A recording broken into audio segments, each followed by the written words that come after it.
CBS News is investigating a crime that targets the life savings of a growing number of Americans. Victims tricked into transferring money from their own accounts to scammers overseas. Investigative reporter Brian New tonight detailing a wire fraud trend that is devastating for the victims, of course, but also challenging for the banks to fight against.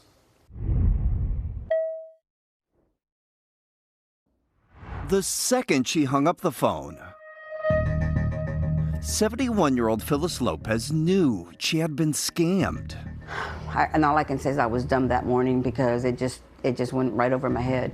It started with a text message about a fraudulent charge. Then came a phone call.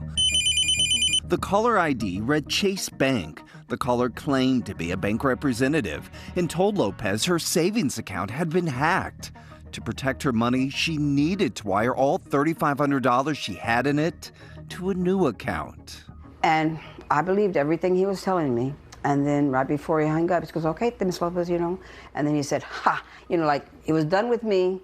And he let that loud "ha," like laughing at me. Lopez's heart dropped. She immediately drove to her local Fort Worth Chase Bank and pleaded with them to stop the transfer. And they said, "Well, Ms. Lopez, we really can't do anything about it because you initiated, you pushed the button." And I was sick. I was like, I'm going to use the word devastated because I was crying at the drop of a hat. I had lost my son the year before that, and I was still going through that emotion, and then this happened. Sorry. For Lopez, this was more than a financial setback. And I just felt like the whole world caved in on me.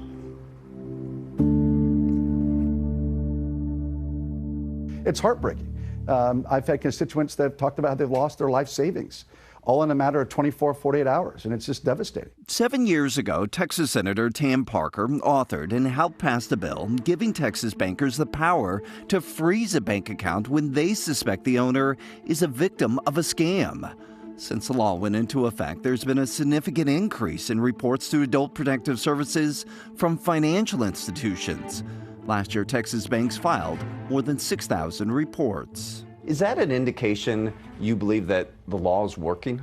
I do. I absolutely do. I think all those reports are instances that we have arguably most of the time avoided a crisis or a nightmare for a senior citizen predominantly.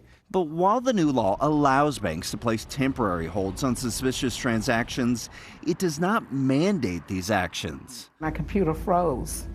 And a message popped up and said, "Warning, warning, call." 2 years ago, 77-year-old Shirley Isom Newsom lost more than $50,000 to an elaborate scam.